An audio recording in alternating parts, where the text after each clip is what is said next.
tuned into Tampa Bay's RBLR Sports. Hi, hello, how are you? My name is Liz. That's Tom DePinto. This is RBLR Sun FC. Tom, how are you doing today? Liz, I'm doing fantastic. I'm very comfortable in who I am as a person right now. That's great. Yes. I'm very happy to hear that. Absolutely. All right, guys, you know the drill. Like, subscribe, hit the button below. Down low. It's just one. There's just one button below. We've decided this from last time. Two. I can't point. Like and subscribe. Oh, like? Okay, yeah. So like and then subscribe. I think they're like there. There we go. Yeah.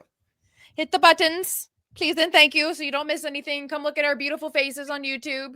Because we're I cuties. shaved just for this. Yeah. I put on makeup for this. Wow, that's real. Thank you. And coming up later, we have an interview with Sydny Nasello where I am incredibly loud, so I'm very sorry in advance. Right. Just excited. You can't help but see a Sun player and start yelling. I get it. Yeah, honestly, it's in my blood now.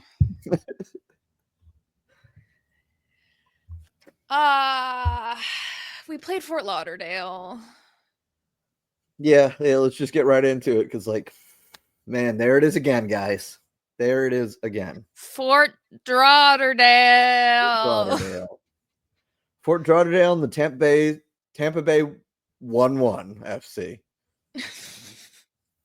It rhymes with sun, all right. Yeah, it's the derby no one wants to win, I guess. We're I think it's because we keep playing on like Women's Equality Night or Women's Equality Month, and because International Women's Day. In Women's Equality, we have to share the points. Yeah, we can't help. They are our hated rivals from down south, but they're also women, and that makes it hard. We have to respect them. We have to embrace the fact that it's a good thing that they're playing the game, that they're getting paid at a professional level. I wish we would just smash them already, but we're trying. We're trying. Are we? We're trying. We were definitely a little more aggressive. This game was definitely less chippy, but just as aggressive as our match a month ago. Yeah, I think the crowds have something to do with the chippiness. It's certainly going to be an aggressive game when these two teams play each other. Both teams need the win, us more so than they needed it. We needed the win real bad. They're sitting up there in second place now. Good for them. We really do need the win, but I think the crowds, the environment, the vibes of the game do contribute to how chippy it gets. With us, I know Fort Lauderdale does heckle. They've got some good hecklers down there, an experienced core of folks. But I think it's a little bit. Look, I ain't been down there to beyond Bankcard Stadium in the shadow of the Nova Southeastern University Interprofessional Health Services Center, but I know what big. It's a lot of my brain is dedicated to that for some reason. I know that big gym stadium is rocking every night, especially for these rivalry games. The field's real close to the stands. The players feed off of what we do out there, and so you end up seeing some handbags for sure when they play in Tampa.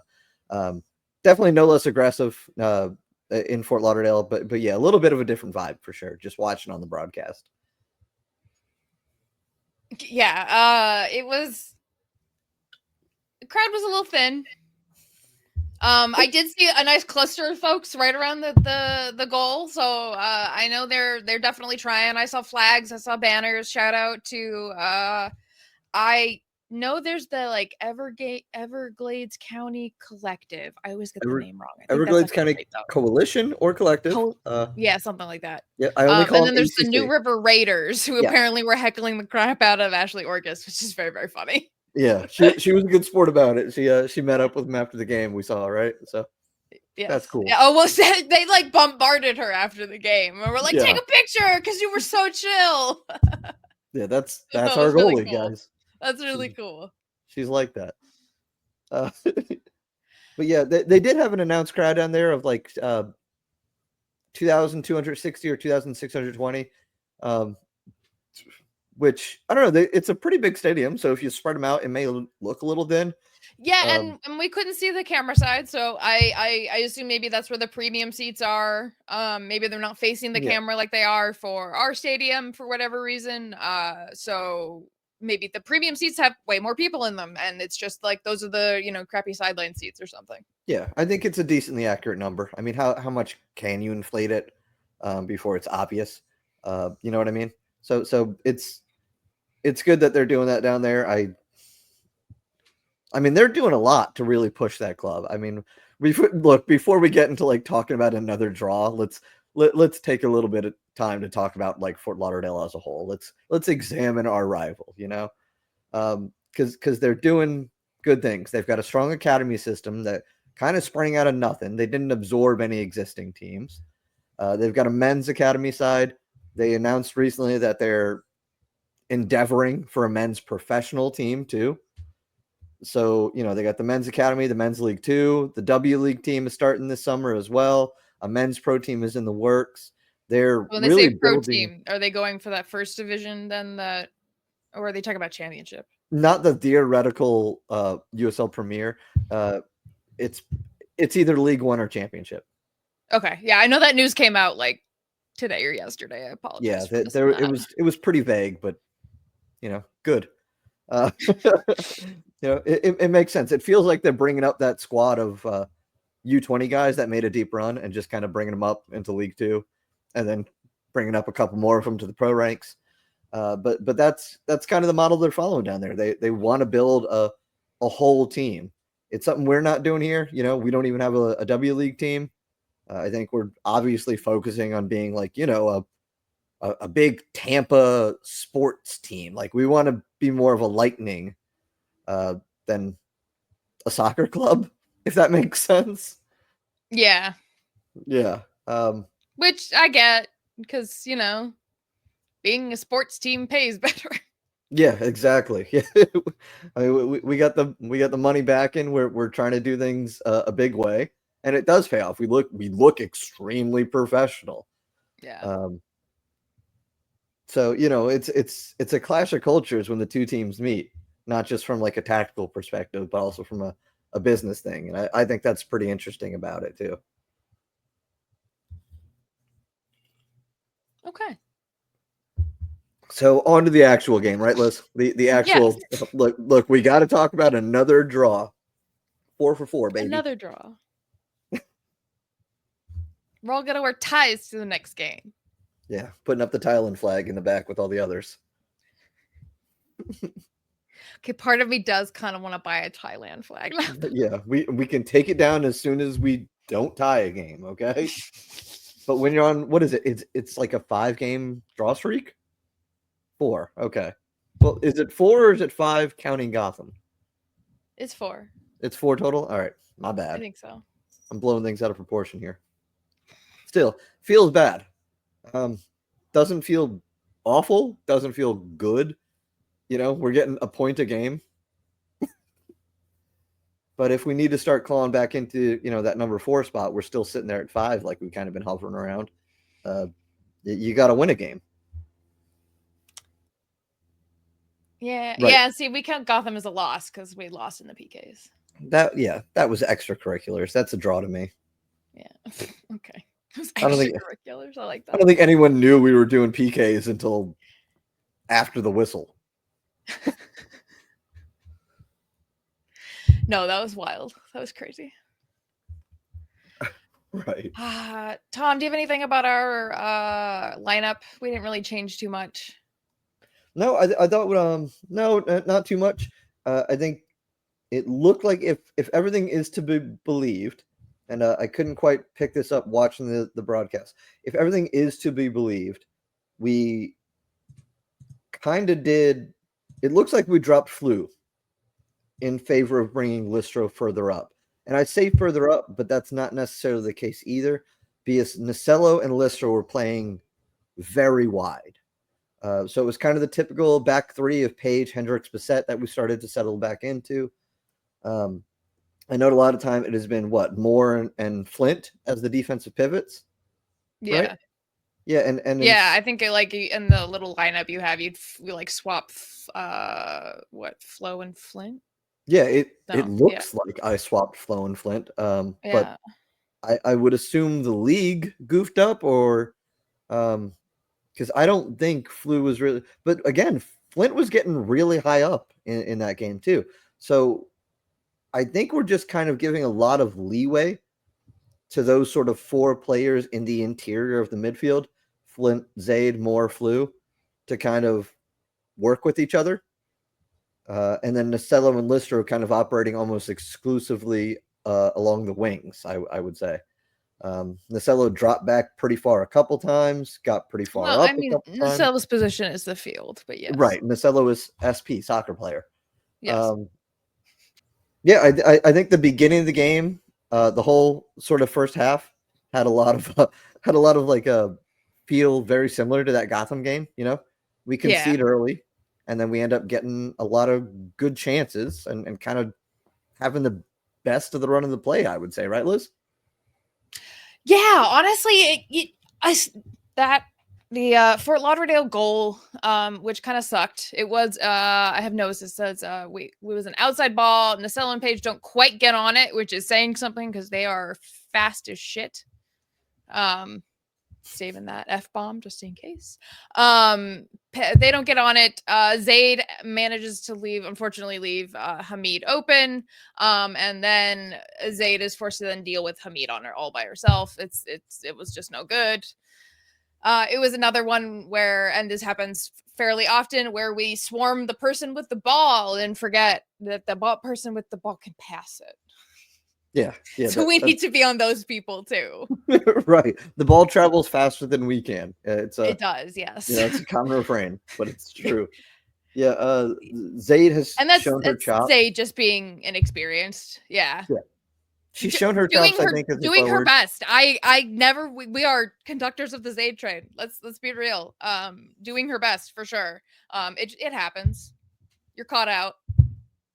Yeah. Hamid probably should have had someone on like glue. Like that should have been like, haha, I am your buddy for this entire game. I'm not leaving your side. But we call it face guarding across, where you're just in her face all game. Because it's a tough matchup to have to deal with as a rookie. Zaid has shown her chops, shown to be an effective one-on-one defender, shown she's able to take the ball upfield and operate in sort of an offensive role like we've kind of been doing with her.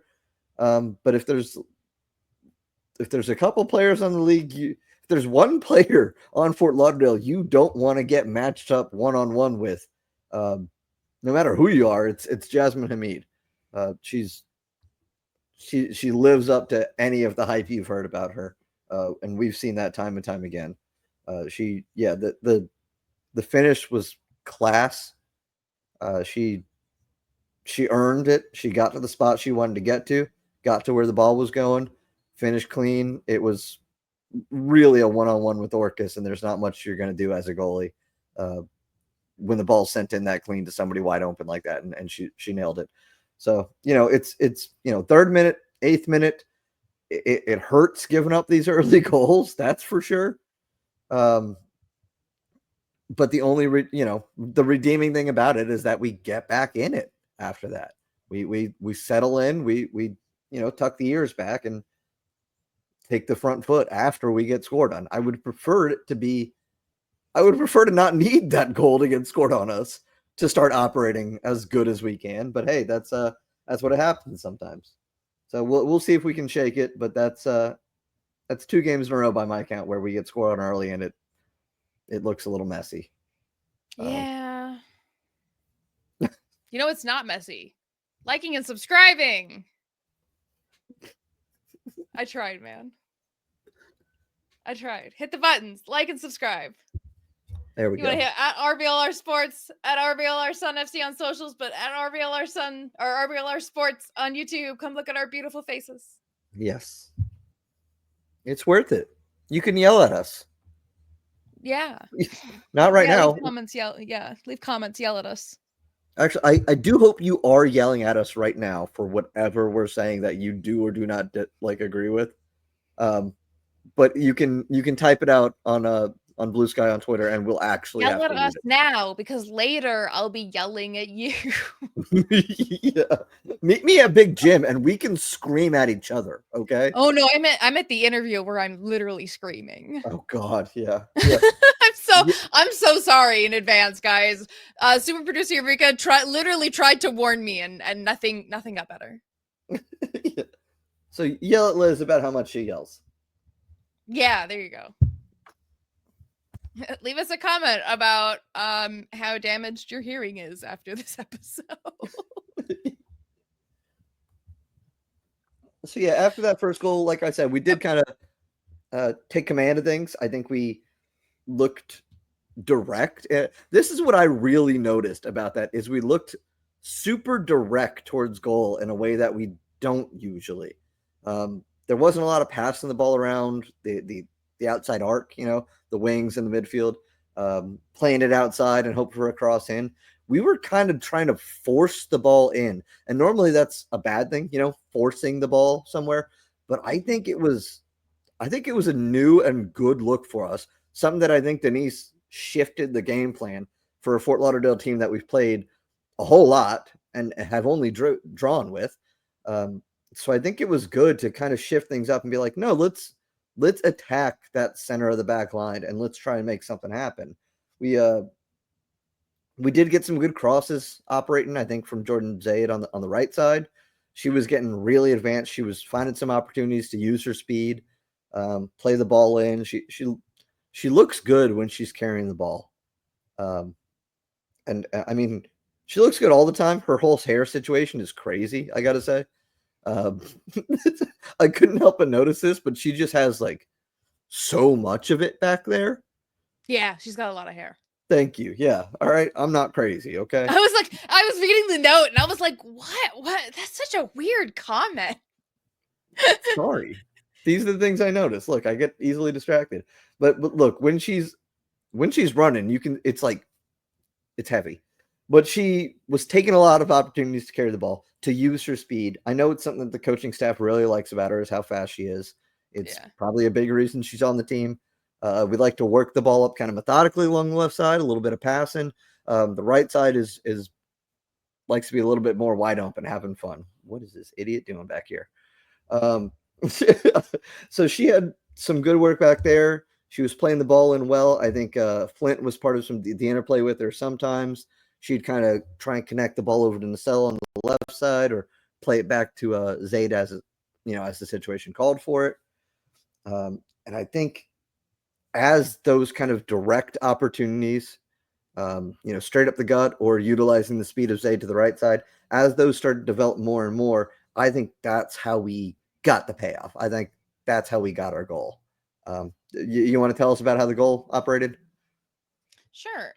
So honestly, I recommend going back to the actual feed and watching it because it's a thing of beauty because and I went back and timed this, by the way. Nasello keeps the ball for a solid 18 seconds. Yeah. Like she's just dribbling around, passing it around, or just going around players for 18 seconds. Okay. And then she passes to Giamona. Giamona holds on to it for like a solid 10 seconds as well. And this allows everyone to get set. She passes to Paige. Paige passes to Flo. And then Flo crane kicks it into the goal. And it's amazing. So good. Yeah, the two of them, Nasello and Carly, they were terrorizing that far side of the Fort Lauderdale defense. That, like you said, seconds. That's like it doesn't sound like a long time, but like go back and watch it. It just keeps going. Yeah, in a professional soccer game, it's like, what is going on here? She'd dribble, she'd turn, she'd try a different lane, she'd turn, and it's like normally that happens, and like somebody tries to cut in, and the defender hits, corner kick. No, she just kept possession and just kept like dribbling around, seeing if there's nobody here. No, looking up, no, maybe here. Finally laying off for Carly, who did the same thing basically. Yes. And finally, that kind of chip in. The chip seemed like it was something that was planned. was something that was a part of the game plan to get it over, kind of be more direct, and feed Yeah, it we that had a way. lot of like Zayd coming up the side and then just trying to like kick the ball as far into the center as possible to get it set. Yeah, it was Center of the goal. Words are hard right now. Yeah, and that's kind of been part of like the philosophy, like the most foundational level is that we're going to use that right side speed and attack directly, and the left side in the middle we're going to be a little more methodical about it. We're going to use our dribblers there. We're going to try and chip you. We're going to break your defense. We're gonna make your left side of defense sweat, like physically, and we're going to make your right side and center sweat mentally. It's an interesting combination to see in practice. But and then like 3 minutes later, by the way, Flo tries to do the exact same thing again and gets completely rocked by Fort Lauderdale, but I love her for trying. Like 10 out of 10. I love it. Yeah. That's the kind of tenacity we like. Yeah. I love to see her come back from international duty with the Denmark U23s again. Let's remember she's a baby child still, Cecilia. And she absolutely comes back like firing on all cylinders. That crane kick finish was so good. Popped it right over the goal of the month. I'm gonna be pissed. It's up there. It's not like, oh, what a beautiful curler, but my God, I challenge anyone listening to like get out there and try and do that on a pitch. Yeah, it's hard. Yeah, and that was her 6th goal of the year, which I think her and Carly, Cecilia and Carly, both sitting on 6 goals, which is like 3rd place, 4th place in the Golden Boot race. Which, man, we may either not of them win the Golden Boot race, but we will have the most players in the Golden Boot race. Yeah, well, bad news there. Something. No, there's 2 Fort Lauderdale players ahead of us. Oh. Here's the thing about Fort Lauderdale. McCain score again? No, she only assisted, right? She only assisted this game. Yeah. Ha! It was Hamid with the 1 goal. Ha! Oh well, dang it! Yeah. She's catching up so quick though. It's Hamid and McCain up there at the top. Oh, is it really? Oh, I didn't. How long has Hamid been in the league? I feel like she's recent-ish. I don't know. I think she's been around. She's been cooking. She's been slow cooking, simmering. I'll have to look that up later. Yeah. I feel like she was like a November ad or something like that. Maybe.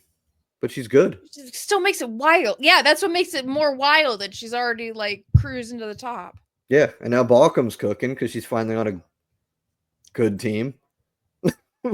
A not traumatic team, apparently. Yeah, right. Not traumatic. God, yeah. Yeah, so that was the first half. I think it was a good look out of us. It sucks to have to recover well from an early goal and get the answer, just like we did against Gotham.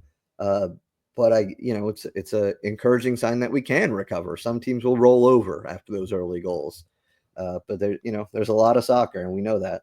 So, there we go, 1-1 into the break, and then the second half is a lot of the same, but without the payoff for either side, right? Yeah, I have more of my goofier notes. If you want me to cover those. Yeah, I mean that's all the second half really was, right? Yeah. How often can you talk about another like scoreless or equal score half in this derby? What else can we say about it? I don't know. Honestly, I was really excited because I noticed that Henny no longer has to wear her Batman mask, so I'm happy for her. Must feel nice. I can't remember if it was like that for the Gotham game or not. No, she had it on for the Gotham game because I made that joke that she wore her Batman mask for the game.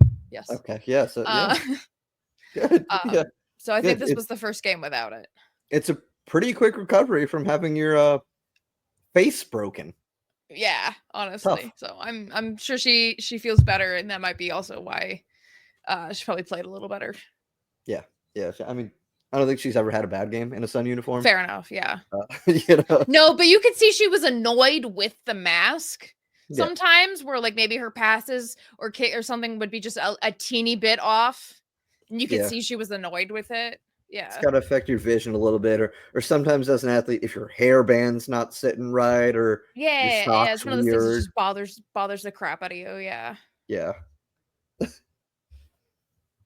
Um, Yeah. I do see you have a oh, note here about us having the most yellow cards. we which do. We have the most yellow cards in the league, We which, do. like, Yeah. hell yeah, I like it. I like a shithousery of a team. Let's do Yeah. it. It's a kind of a diverse cast of yellows too. We've had bad challenges, we've had professional fouls, we've had back sass. We've done it all, you know. Time wasting, I think, has been in there even, right? Yeah, I think at least one. Yeah. Yeah. I'm pretty sure Orcus has gotten in there on it, but yeah, if the league can't prove itself to be a real soccer league yet and just get a red card already, the men did it. The championship, they did it in the first week of play already. We're over halfway through the first season. I don't know, like, especially in this match, it felt like, and I have no criticism really of the ref, other than maybe they could have been a little more harsh about 30 minutes in when a lot of these like little chippy fouls started happening. Not chippy fouls even, but like just like tugs and pulls here and there that you could tell it did start to get out of hand, especially in the second half. Like maybe I would have awarded a yellow a little bit sooner. People might have been a little less aggressive, not aggressive, but like I guess liberal with shirt pulls, stuff like that. Yeah. If you let a lot of stuff go as a ref, then they see what you're letting go and they start to push the boundaries, you know. I remember in the first half there was that one where I think either Balcom or Hamid went into a challenge. She didn't have a great control on the ball, the Fort Lauderdale player, realized it and tried to slide after it real quick. And Listro was coming in at the same time, and they like collided, and it looked pretty nasty. Yeah.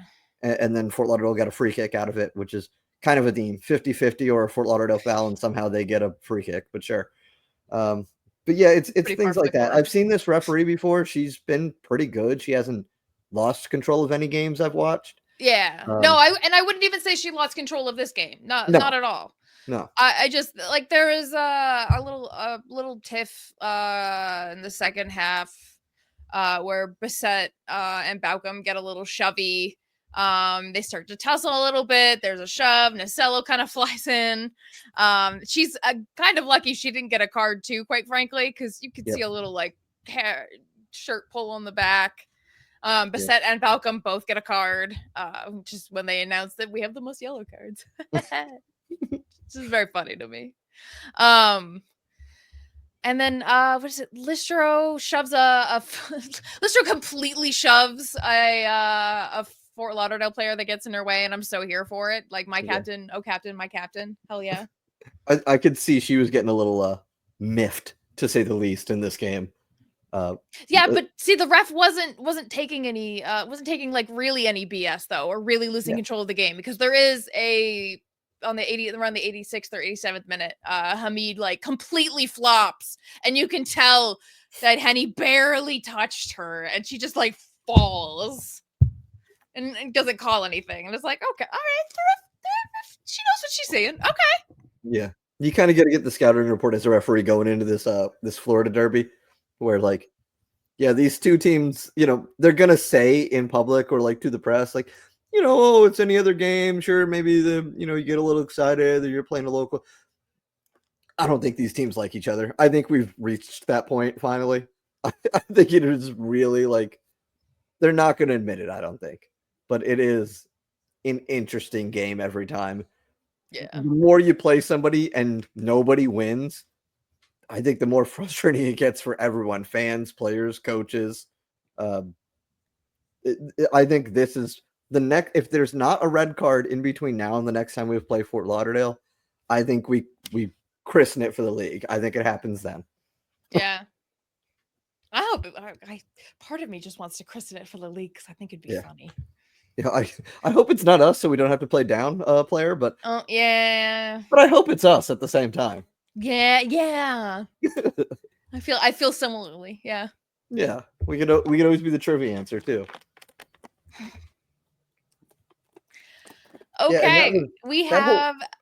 Oh, I was about to transition to the thing. I No, I apologize. got one more thing I want to say because Go it's for it. frustrating. We had 3 shots on target all game, 9 shots total. Fort Lauderdale scored 1 goal on 1 single shot on target. And like that just goes to show, like I've been saying, we gotta lock in sooner.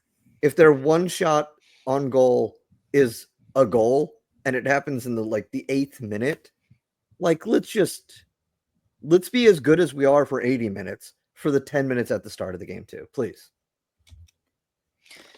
Yeah, it feels like we just, because it keeps happening in the beginning. It's like something about us just doesn't gel in, click in. Yeah. And it's not like we lose our cool or anything. No. So I don't know. Cool.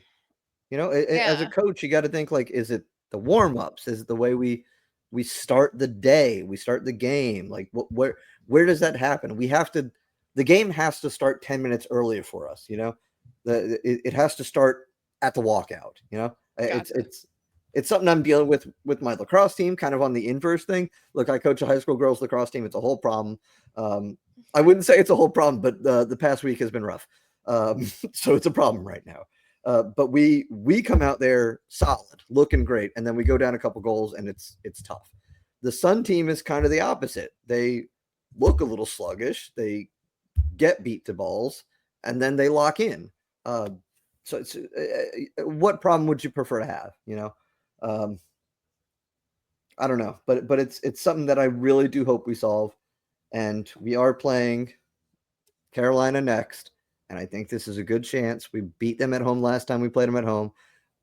I hope it's our get right game. I hope this is the time we shake the draw curse. Yeah, I mean, I hope so. And we will preview that right after the upcoming interview with Sydny Nasello that I'm going to say really quietly because I'm about to scream at you for 20 minutes because it was very early in the morning and I was very excited and very hype. And also by myself. So please give me a little bit of credit. There's a lot of nervous, excited energy. But here's my here comes my interview with Sydny Nasello. It was super fun. And welcome back, guys. This is that interview that we were hyping up. We have Sydny Nasello in the house today. Hi, Sydny. Thank you so much for taking time out of your schedule to talk to us. We really appreciate it. Thank you for having me. So we're coming off, we just had an away match at Fort Lauderdale. And it was a little less chippy, but still just as aggressive, I could tell, than a month ago. How did you guys feel coming out of that match with this high? I felt good. I think the team felt good. There's a lot of things that we kind of left out there, we feel like. We wanted to win that game, obviously, really badly. There's a mutual respect between both teams. A lot of people have been considering it a rivalry. We don't really consider it a rivalry, just that both teams really, really respect each other, and it's going to be an aggressive game every time, especially we're kind of getting down to the wire where we're having less and less games left, and we're in that playoff push right now. So every game is so, so important, and we're kind of showing that through our aggressive actions. Oh, yeah, no, and anyone who's been watching, the second half of the season looks, and I say this with all the love in the world, a world of difference. It seems like everything's really clicking, everything's really starting to gel, the passes are getting a lot more cleaner, and as Denise, or Coach Brown, excuse me, likes to say, is we're getting that pretty soccer that she promised us. Yeah. I mean, we heavily emphasized when we went into the break for the first half of the season, just kind of what we needed to focus on, clean up. And I think the team has done pretty much everything that has been asked of us. And it's just starting, you're right, it's starting to gel. And we have that identity now, and it's just going really well. The only thing that's not is that we're the results, but those are going to come. We're at what, four ties now? Yeah, we're at 4 ties in a row since the beginning of the season. I think our last win, granted, was a great one. It was the 3-2 against Spokane. So, right. But speaking of 4 wins, I think we were down. We had to come from behind in a few of those games, and that's speaking to the resilience that this team has. So again, we're in a good spot. No, yeah, absolutely. As a fan and even working for RBLR, I love to see that, okay, we're down a goal. It doesn't affect us. If anything, it energizes y'all to just keep pushing harder. And we love to see it because there are some teams who, you get a goal, you shut down a little bit. It kind of messes with your head, which is totally understandable. But it seems like that's something the Sun has really tried to focus on and be like, okay, we're down a goal. So what? Let's just keep pressing, keep going. I'm glad that you guys are noticing that. That's good. So speaking of, where was I? Oh, sorry. So we have had a lot of ties lately, as you were saying. How do you think the team is improving, learning from this to like kind of convert into more wins? Yeah, again, I think like we have created so many offensive chances in those 4 games that we have tied. And I think statistically, we've gone back and looked that a lot of them were like clear goal scoring opportunities, and we just need to be more clinical in those moments. I think defensively, we have been so much better in this half of the season. We've been so compact. It's been a unit. It's been 11 defenders on the field and not just individual efforts. So I think that has helped us a lot. We're not conceding as many goals. And I think it's bound to happen. You can't keep missing this many chances where eventually luck is going to go on your side. And one day they're all just going to fall in. And I think if we continue to defend the way that we are, like they're going to happen. Yeah, no, the post can't keep getting that lucky. It's just not fair. So as you were talking about, we have 11 defenders on the field. I've really noticed that Zaid has just been like your doppelganger in the best way, honestly. I have seen her. She's definitely been watching you because I see both of you just pardon my language, hauling ass on the sidelines, just back and forth. Although we do joke that your position is the field because you just kind of go everywhere because you're like, no, the ball is mine. Chase after that ball like it insulted your mom, and I love it so much. That's funny. But sorry, speaking on that, so you are one of our top players on the team. Are you like the lead by example type, or are you more vocal in the locker room? Like, what's your style? I am not vocal. This is great. I'm like super talkative and personable and outgoing, but when it comes to like football stuff or anything related to that, I really am just an example person. I like for you to be able to watch me and like see the passion that I have, see the aggression that I have, or just whatever that looks like. I'm not someone that's going to be like, oh, like if for Zaid, for instance, I'm not going to say, Zaid, you do this or you do this. I never really point my fingers. I just do it. And then obviously players that see that, they're like, oh, okay, that was great. Like, I want to do that. And that's the same in practice. And Zaid is so cool. She's one of my really good friends on the team, and she's so cute. After every single game, she's like, okay, so this is what I did. What do you think I can do? What would you have done? Like, I'm just like, it's so funny. I'm like, take a breath. The game just ended. We're going to rewatch it. It's okay. It's going to be great. No, I love that, though, that they're already like, okay, this is what I did that was good. Okay, wait, but what could I have done better? What would have made this game even better? Like, I love that that's the mentality in the locker room. That's awesome. Yeah. I mean, we just have so many experienced players, like a lot more experience than I have. And I think that helps me be successful in this environment, learning from like Erica Timrag, Jordan Listro, Jade Moore, all these people that have been around the game a lot longer than I have makes it so much easier for me to like learn new things too. So I think that's like a big highlight. That's awesome. Those are vocal leaders. Yeah. You say that. We know you're a leader on the field. Yeah. We did ask Jade Moore when she was on the same question, but I would love to hear your perspective. What unique challenges did the NWSL team Gotham present, and what takeaways did you have from that experience of playing them? I think anytime you go into a friendly, it's pretty easy for any team to just be like, oh, this game doesn't matter. Like, it's just, this is fun. Football's fun. Like, this is going to be great. But I think they were so competitive, and that's what a professional team is in that kind of environment, knowing that there's nothing on the line other than just like, let's get better today. And they brought their A game, and they were super, super fast. I don't think we've played a team that fast yet on the ball. Like Fort Lauderdale, for instance, they're super fast off the ball. They got some pace on the wide spaces, but the way that Gotham was like moving the ball was just like, okay, like I'm like spinning, I'm like, holy crap. And the possession was like so good. There's not a lot of teams in our league that want to play the style of play that we play. There's a couple, but not 8 out of 8, where I feel like in the NWSL, possession is like heavily what the game plan would be, to keep the ball, have the ball more than the other team, build through the thirds of the field. And I think that's what Gotham did. And it's hard to do that when that's the style of play that we want to play as well, because only one team can have the ball. So I think that was the first time that we ran into the challenge. We're like, okay, we need to like really be compact and like be defensively strong as a unit. And I think we did a fantastic job. Being in that game, I think we shared the ball with them. And I think it just helped everyone mentally to know that like this league, the talent is really similar in the other league. And I think that's awesome for women's sports in general, especially for Yeah, no, for sure. I have to say that game was incredibly exciting as a fan. I know as a player, it's like, oh, we have another game. This one doesn't even count for points. Why are we playing this game? But as a fan, we were so excited for this match. And it was really, really thrilling to watch us whatever challenges they presented, we matched it. We didn't, y'all didn't get flustered. I could tell. Actually, one of the big things we saw and we noticed was there was almost no difference in the entire lineup change, like in the momentum and the aggressiveness in style of play. It was like there was almost no change on the field, which is incredibly impressive to see. Just a complete lineup change, and then nothing, like everything stays like aggressive. They're working just as hard as the quote unquote first string.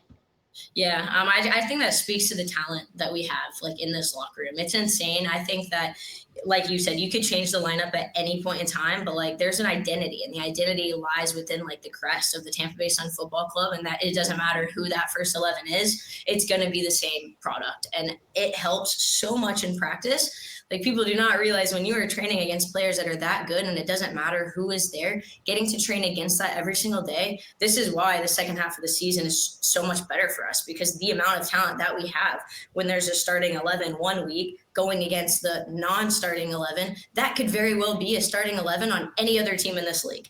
They are that good. Great lead into it. As we are going into next week, you are playing against former teammate Riley Parker with the Carolina Ascent. How do you and the team feel going into this weekend? We're excited. We love Riley, so obviously we're just excited to have her back in Tampa and see her. Obviously, we want to come out on the other side. We know that this is like a really important game. I've always said that you need to win at home and get points on the road.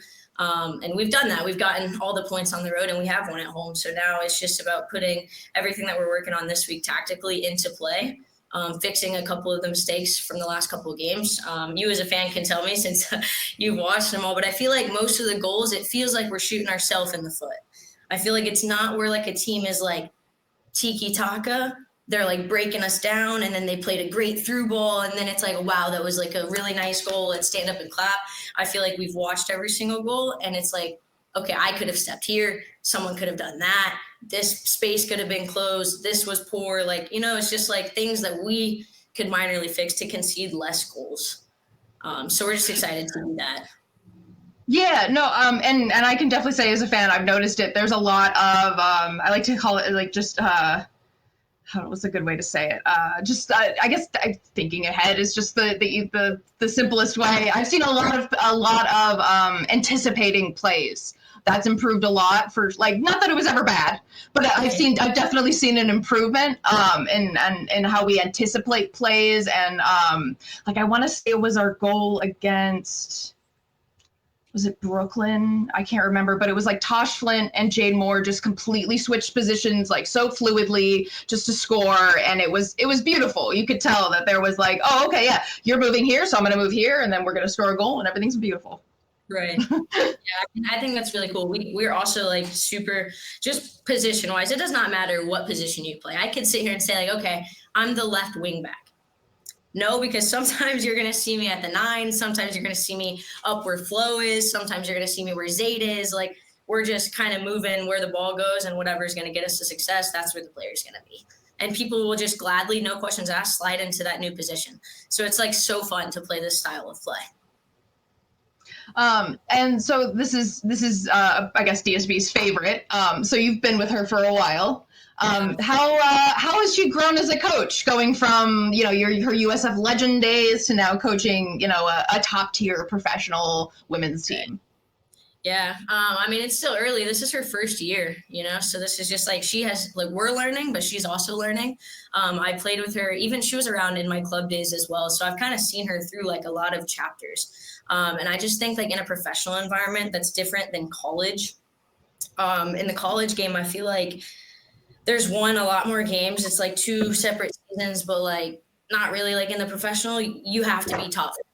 Like it's a lot more competitive in a sense. Whereas in college, you can be top 30 almost, to where it's just like this like big margin. So I feel like she like understands that. And the way that she like approaches every single week is like a refresh. And I haven't seen that because again, like in college, you're together a lot more, and like the schedules, you have a certain amount of hours, it's just like different things that you'd have to adjust to from the college game to the pro game. And I think she's doing so well. The style of play, they're just smart. The whole staff is like incredibly smart. Even Eric was at USF. It's different to see him in the role that he's in now because he was a goalkeeper coach when I was at USF. So he wasn't really like vocal, but he's actually just really, really smart in the way the staff that like organizes together. You got one person that's doing like analytics, like set pieces, passes, stuff like that. And then you have the other one that's doing midfield stuff, the other one that's doing forward stuff, to where everyone's just getting different perspectives from different people. And I've never seen DSB in that kind of environment because she was always just like the head, so seeing her like interact and have those roles split up, I think makes her job a lot easier. And obviously she can get more out of us than her just being like, on every single person, because then you can cause some tension whenever you just have one person that's like yelling. And now it's just like perfectly split up. Yeah. All right. That's very cool. So we're about at the middle of the season now, I want to say, if you include June. How do you feel the skill of the league is shaping up? If you look at the table, everyone is pretty close. So if we take the top 5, we're we'll say a game and a half, because obviously we do play North Carolina next. So if we take those 3 points, we would cut the margin to 1 game. So we'll say a game and a half, and then the bottom, they're all within 1 game. I don't think it's like, okay, there's one that's like severely here and then the rest. And I think that speaks to the talent that is in this league. It's a competitive league. It's not where one is just so much better than the other. And I think we just saw the Dallas and the Brooklyn scoreline where it's just like, okay, that's surprising, but like that's football. That's the talent that is in the league, and you can beat anyone at any given time. And like every single team has so many talented individuals, and that's showing in the results. That's when you have 4 ties back to back to back to back, you can look at that and be like, okay, that is because you have 4 fantastic soccer teams that are all just like within the same range as each other. And like sometimes one will win, sometimes another will. And it's not just a blowout every single time. And every single game is competitive. And I think that speaks to the value of the players, the quality that this league is bringing. And that's awesome to say in year 1, because imagine how exciting that would be in like year 3 or year 4, because that's just super cool to me. And it's so much more fun to play than when you're playing against like, okay, your team is just so much better than this team. Because then it's like boring. You want it to be competitive, and then the fans are like engaging.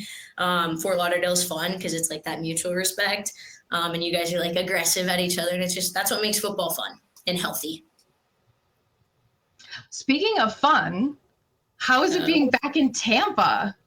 Are you like everyone's tour guide? I'm actually from. So it's the whole thing. I was born in New York. I lived there for like 3 months. It doesn't count. I'm from Florida. Like I went to college at Florida Atlantic down in Boca Raton. I'm a Floridian through and through. Okay. So I'm actually from Land O'Lakes. We moved here in, I want to say 2012. My dad retired. He was at MacDill Air Force Base. We moved over from like Jacksonville, Florida. So I'm really a Florida kid. 2012. And then he retired in 2015. So ever since then, we have been in Land O'Lakes since 2012. Same house, same everything. So Land O'Lakes is really like home, but again, like no one really knows what like Land O'Lakes is like if you say that. It's like whatever. But yeah, I love Tampa. I've been coming to Tampa even before I ever even moved here. So my dad was like a diehard Tampa Bay Lightning fan growing up. Like I'm talking like when I was 4. So every single year we would make it like an account to have like a family bonding trip in Tampa. We're gonna go to a Lightning game, and we're gonna like go to the beach and like do our own thing there. So Tampa was always just like a special place for my family specifically. And then when we finally moved here, I was like, okay, this is home. Obviously got to go abroad and get out of my comfort zone a little bit and go see parts of the world. And then when this happened, I was just like, this is God's way. I was like, this is him. Like, this is my calling. There's another generation that is ready to be inspired. And I get to be a part of that with 30 other people in my hometown. And that's so cool. This is the first professional women's team in Tampa.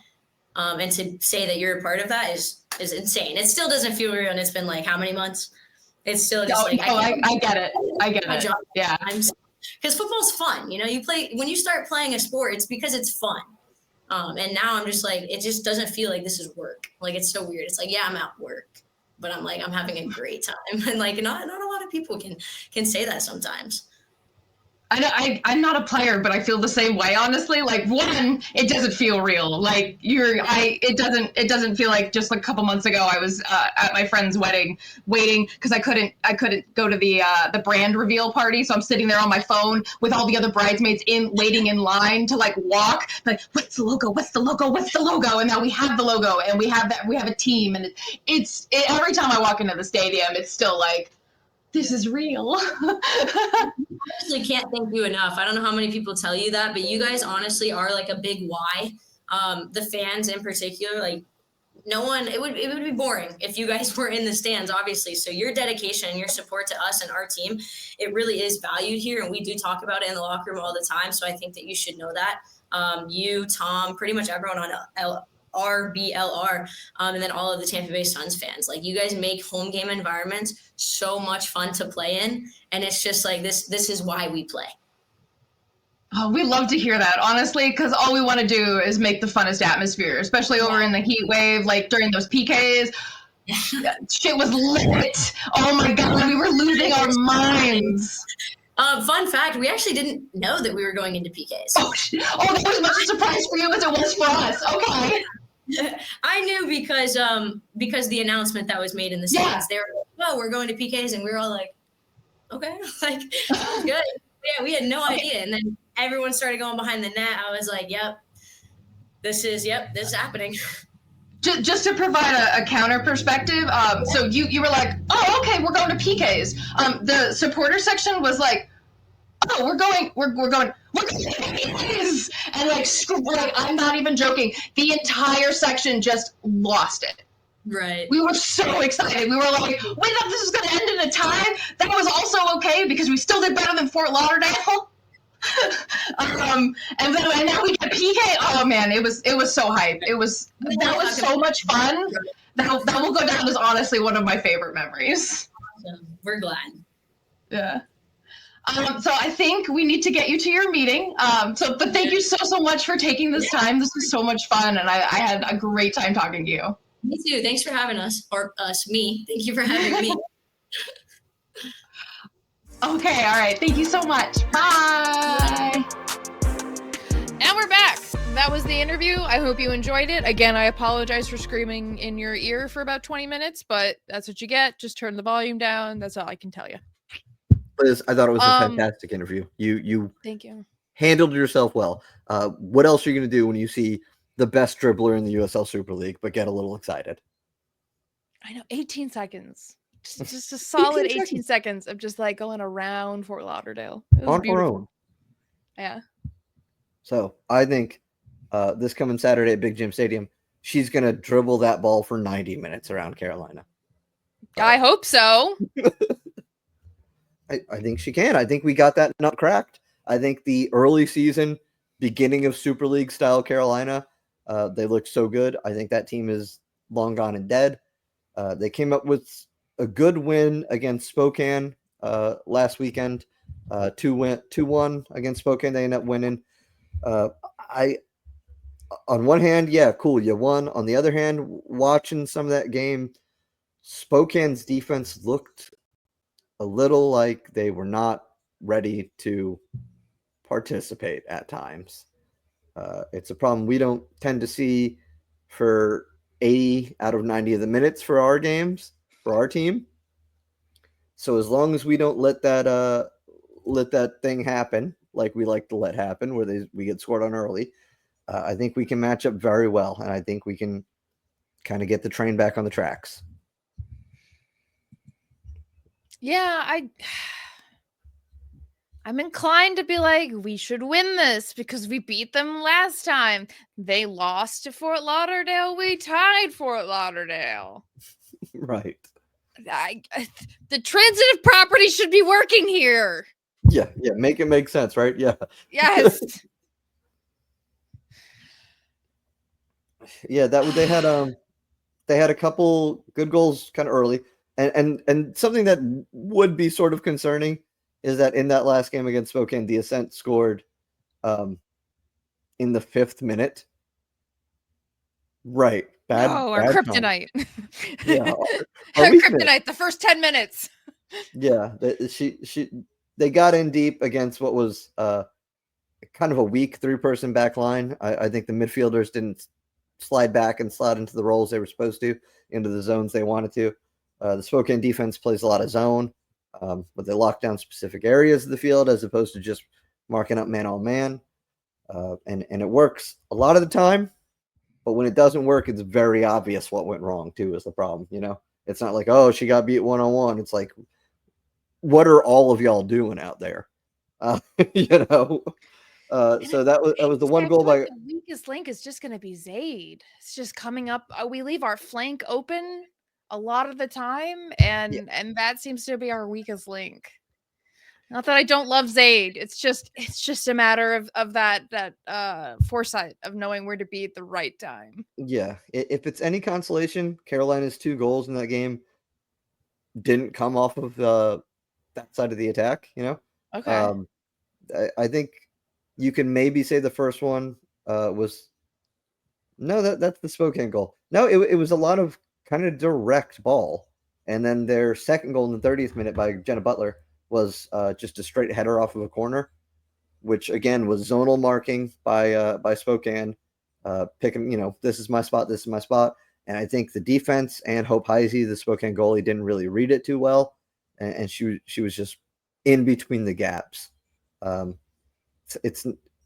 think we match up better against this Carolina team than we do against the Dallases, the Brooklyns, and the Fort Lauderdales of the world at this moment, who are the teams we're going to have to beat if we want to win the title. If we get into the playoffs, that's who we're looking at playing. But if we can take care of this, get Carolina out of the way, and start to sneak into that top 4, I think the pathway opens up for us a lot. We started the spring season off with some tough games. And so to get draws out of those tough games feels a little icky, but is good if and only if we get the results that we need in the coming weeks. Yeah, we need to start getting more wins at home, but we need to some of these other lower teams on the table. We need to get some wins away for sure. And it's weird to consider, Carolina a lower team on the table, given that they are sitting in 3rd still off the strength of the beginning of the season.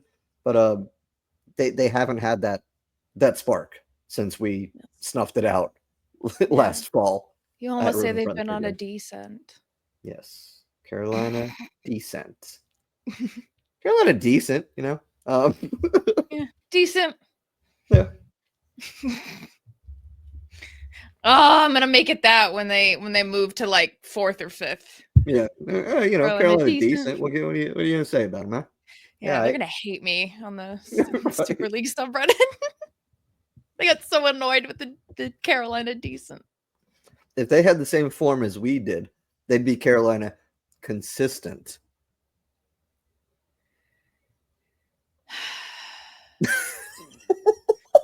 Consistent. I'm sorry. My fault. I feel bad. I love it. Liz, you got a score prediction for this game this weekend against Carolina?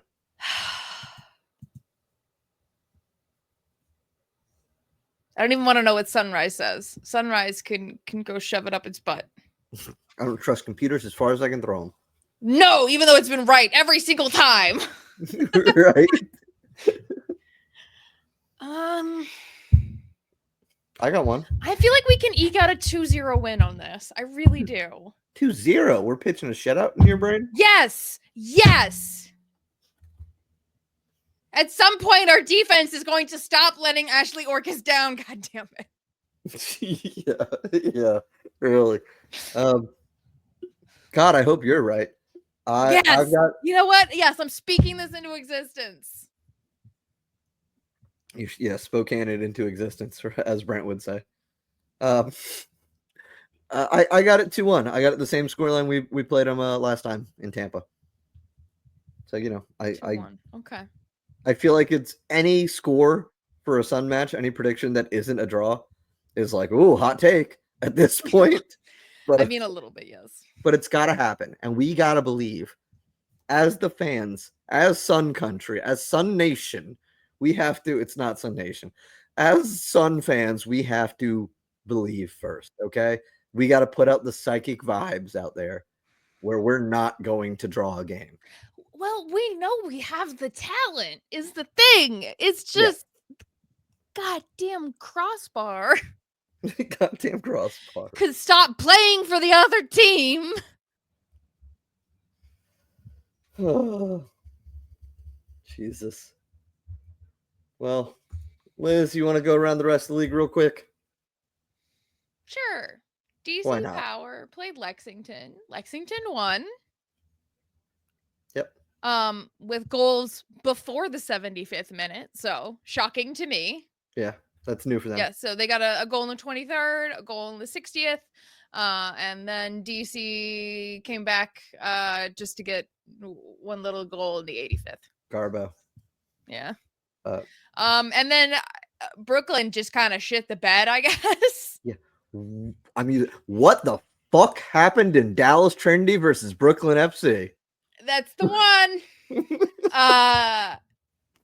Yeah, Dallas was like, yeah, you know what? You get a goal. You get a goal. And then, you know what? 6 goals. 6 goals to Brooklyn, 0. Top of the table, Brooklyn, 0 goals. How? Why? What? Huh? Did they implode? Something. The travel going to Dallas? I didn't watch. Neither one of us were watching that game. We had some other business to attend to for other soccer clubs. Right, yeah. Because we like our soccer with some more soccer, and then you put some more soccer on it. Yeah.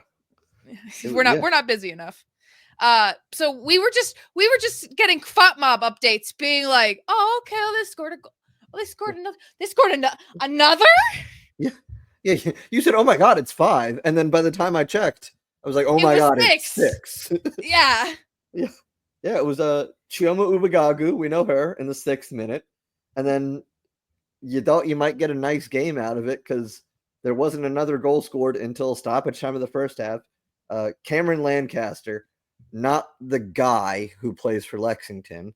Cameron Lancaster, the girl who plays for Dallas Trinity. There's 2 in the USL. Yeah. Cameron and Cameron. But yeah, Cam Lancaster. She scored in her first start. She's a TCU grad. She's we've talked about her when she signed. TCU grad, so she's staying, at home. Won the WPSL with California Storm. She's got a proven pedigree. Got her first start, not her first ever pro game. So come on, you're no Lexi Massimo. But Cameron Lancaster gets her first start, gets her first goal in there. It's 2-0 going into the half. You think Brooklyn's first place, they can still make something of this. Allie Thornton goes out there, scores in the 68th and the 70th minute. And that 70-minute goal had to be a backbreaker. Absolutely. You go down 4-0 like that, it hurts. The wonder kid, Lexi Massimo, gets her goal in the 79th. And then Lucy Shepard. Oh, wait, there's more. Yeah. Lucy Shepard says, we're not done yet. There's 2 minutes left in this game. I'm going to score as well. So, yeah, absolute blowout. Really interesting to see how Brooklyn comes back from this. Yeah. Especially because they're playing Fort Lauderdale. Yeah. At home, but still. Home is new. Yeah, in their brand new home that they've never played a game in. So how much of an advantage does that confer, Yeah. Yeah, that's my, not counting Tampa Bay, Carolina, that is my most interesting game of the weekend. number 1 Brooklyn versus number 2 Fort Lauderdale. Because, can Fort Lauderdale get it done against a team not called Tampa Bay? Because they can't do it against us, and we can't do it against them. And can Brooklyn figure out what happened? Because, oh my God, it's insane. That's the biggest blowout in Super League history. Must have been so quiet. Yeah. Oh my God. The bus ride to the airport, the plane ride back to Brooklyn. Oh, what do you even say as a team? I don't know. That's just like, damn. Yeah. Like, are we bad? What happened? I thought we were good. I thought we were the best team in the league. And no, Dallas said absolutely not. Yeah. And, as scary that is for like a Brooklyn fan, it's pretty scary for everybody else too. Because 2 of those goal scorers, Cam Lancaster and Lexi Massimo, are like brand new to the league starting with the spring season. Yeah, I think they replaced Sam Meza. Yeah, I think they figured out how to replace Sam Meza. I think you're right. Yeah. That was the big question for Dallas going into the spring. Can they replace Sam Meza? Yes. The answer is absolutely. yes. Yeah. And more The so. answer is yes, and then some. Yeah. Honestly, I'm gonna be honest. Sam Meza, who at this point? Like, yeah. Have fun in not no NWSL, hate, Sam. but like, dang. Yeah. It's nuts. Can Brooklyn right the ship against a very good Fort Lauderdale team? Can Dallas keep this going against a Lexington team? And probably, I would say, right? Yeah, I would. I mean, I don't want to paint with a broad brush here, but like, Lexington's not doing great. They did come off a win. It was against DC. Yeah. I'm not saying we could see the first double-digit game. No. Come on, we can't have that. I'm not saying it. We can't have that not in our first season, okay? I'm not saying it. We better get a red card before we get a double-digit goal game. Yeah, I agree. I would like a red card before we get a double-digit game. If it's like Dallas 7, Fort Lauderdale, or Dallas 7, Lexington 3, I think I'd take that. That'd be funny. That would be funny. Let's just quickly recap those matches then. We have Spokane versus DC. Oh, these are all on Saturday, by the way. So you have a packed Saturday, in that you cannot physically watch all of them at the same time unless you have multiple screens. Unfortunately. Which you should. It's 2025. Yeah, honestly. At 5 p.m. we have Spokane versus DC. At 6 we have Brooklyn versus Fort Lauderdale. Like we said, this is the top of the table clash. It's the first game Brooklyn's actually having at home at Maimonides Park. Maimonides. I don't know. Coney Island. Yeah, there we go. And then at 7:30 we have Lexington versus Dallas. Should be interesting. And then also at 7:30 Tampa Bay versus Carolina, which is where this person will be. This person won't. I goofed up. Yeah. But hey. But that's okay. Because if you haven't gotten tickets yet, you should go get tickets, because tickets are literally buy one, get one half off. So you can bring a friend for cheap. Yeah. This is me plugging for the front office.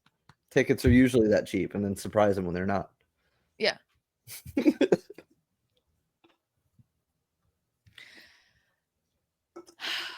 All right, Tom. Liz, I think this was a good week of Sun Soccer, despite everything. I'm going to sacrifice a goat if I can source one this quickly. It may have to be something smaller than that. Maybe a bug I find outside. I'll have to smash with a shoe or something. But I am going to make a blood sacrifice. This is my promise to you all. I will kill something if it means that the Tampa Bay Sun won't draw another game. Blood sacrifice for the sun god? Yeah. Yeah. Okay. Sun god needs it. I think we just broke super producer. Yeah, we're probably the first soccer podcast to openly endorse blood sacrifice. But hey, when you draw 4 games in a row, you got to do something, you know? Not even the first Okay, RBLR. guys, remember to like, subscribe, hit all the buttons. We love you. We love you. Do what you got to do, okay? Do what you got to do. Bye.